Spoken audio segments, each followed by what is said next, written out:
vais encore en Allemagne, parce que j'ai vécu en Allemagne avant de venir m'installer en France. Quand je vivais en Allemagne, ça c'était en 2017. En 2017, quand j'étais en Allemagne, je n'étais pas encore serviteur de Dieu. Je n'étais pas encore prophète. En fait, c'est vrai, j'étais déjà prophète, mais je n'exerçais pas encore le ministère. Dieu ne s'était pas encore révélé à moi pour me dire j'étais établi prophète de la nouvelle génération. Dieu ne m'avait pas encore parlé pour me dire tu fais partie des 100 prophètes que je m'étais réservé. Alléluia. Dieu ne m'avait pas encore parlé ces choses-là. Mais étant en Allemagne, j'étais un simple enfant de Dieu comme tout le monde. C'est-à-dire, je me battais à servir Dieu dans la vérité et je marchais par sa grâce dans l'intégrité. Je me battais à vivre dans la sanctification. Et j'avais beaucoup de persécutions. Et un jour, parce que le diable savait ce que Dieu devait faire avec moi. Oh mon Dieu. Vous croyez que le diable ne connaît pas vos agendas. Le diable connaît tous vos agendas. Le diable sait ce que Dieu va faire avec vous. Le diable sait que Dieu va te donner une grosse voiture demain. Le diable sait que Dieu va te faire construire une grosse maison demain. Le diable sait que tu vas acheter ton appartement demain. Le diable sait que tu vas acheter telle chose demain. Tu vas te marier. Tu auras des enfants. Le diable connaît toutes ces promesses que Dieu a pour toi. Voilà pourquoi le diable veut faire tout et tout pour te détruire, pour que ces choses n'arrivent pas dans ta vie. Et c'était la même chose avec moi.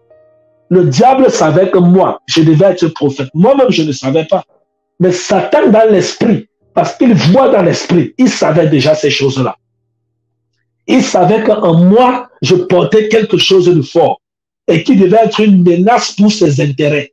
Est-ce que vous comprenez? Parce que tout prophète est une menace pour les intérêts de Satan sur la terre. Écrivez ça en commentaire. Tout prophète établi par Dieu, une menace pour les intérêts de Satan sur la terre. Écrivez-moi ça en commentaire.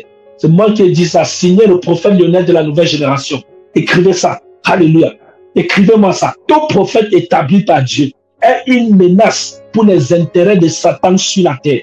Donc, Satan savait que Dieu devait m'amener loin. Écoutez-moi bien. Satan savait ces choses-là. Et voilà pourquoi un jour, dans une vision en Allemagne, pendant que je dormais, j'ai vu comme le magouillard, un magouillard. Il est venu, en fait, dans la vision, j'ai vu, c'était comme si je vivais ça physiquement. C'était tellement réel. Et le magouillard était entré dans ma poitrine. Et la tête était sortie comme ça, et la queue était sortie comme ça. Il était entré dans ma poitrine, entre la peau et les os de la poitrine. Et alléluia. Et la tête était comme ça, et la queue était comme ça. Et quand dans la vision, j'ai regardé ma poitrine, je vois comment le magouillard faisait comme ça. Donc, il avait sorti la tête comme ça, et il faisait un... Et dans la vision, j'ai dit, mais ça, c'est quoi ça sur moi? Pendant que j'ai dit ça, c'est quoi ça sur moi?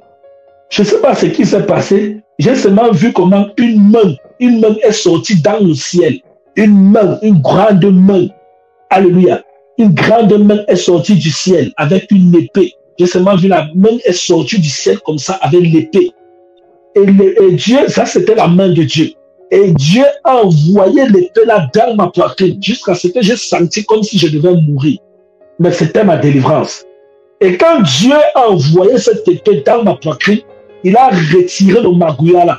Et le magouillard là est tombé au sol. Et quand il est tombé au sol, il s'est transformé en serpent. Il voulait fuir. Et quand il voulait fuir, j'ai vu comment la même main, je ne voyais pas la tête de Dieu, rien. J'ai juste vu la main qui sortait du ciel dans les nuages. Donc dans les nuages, je voyais la main comme ça là. Je voyais juste la main comme ça. Avec les cuirasses, les trucs des soldats là. Bien protégés là. Avec une longue épée. Je voyais ça juste comme ça là. Ça sortait dans les nuages. Et dit c'était réel dans le monde spirituel. Alléluia. Et j'ai vu ces sorties. Et le serpent, quand il a retiré le magouillard sur ma poitrine, il a envoyé l'épée là dans ma poitrine jusqu'à ce que j'ai ressenti ça physiquement, comme si je devais mourir. Comme si on avait enlevé mon âme à moi. Et voilà comment, quand le serpent est tombé, quand le magouillard est tombé d'autant pour moi, il s'est transformé en serpent.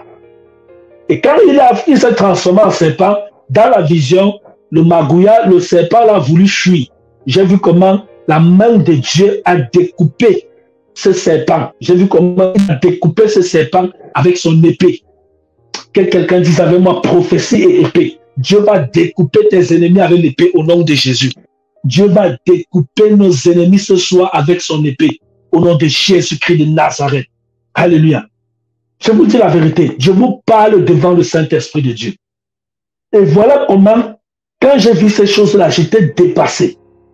Et la Bible nous dit que, dans le livre de Job, qu'il découpa le serpent fuyard. Donc le serpent là était tombé, il voulait fuir. Et j'ai vu comment Dieu l'a découpé. Dieu l'a découpé, bien-aimé. Dieu l'a découpé. Et voilà comment j'avais reçu ma délivrance. Alléluia. Voilà comment j'avais reçu ma délivrance. Donc, quand on vous parle, ne croyez pas que c'est l'amusement. Prophétie et épée. Que quelqu'un dise avec moi, prophétie et épée. Alléluia. Dieu va découper nos ennemis. Alléluia. Dieu va découper nos ennemis ce soir. Alléluia. Donc, quand la régie va mettre le numéro,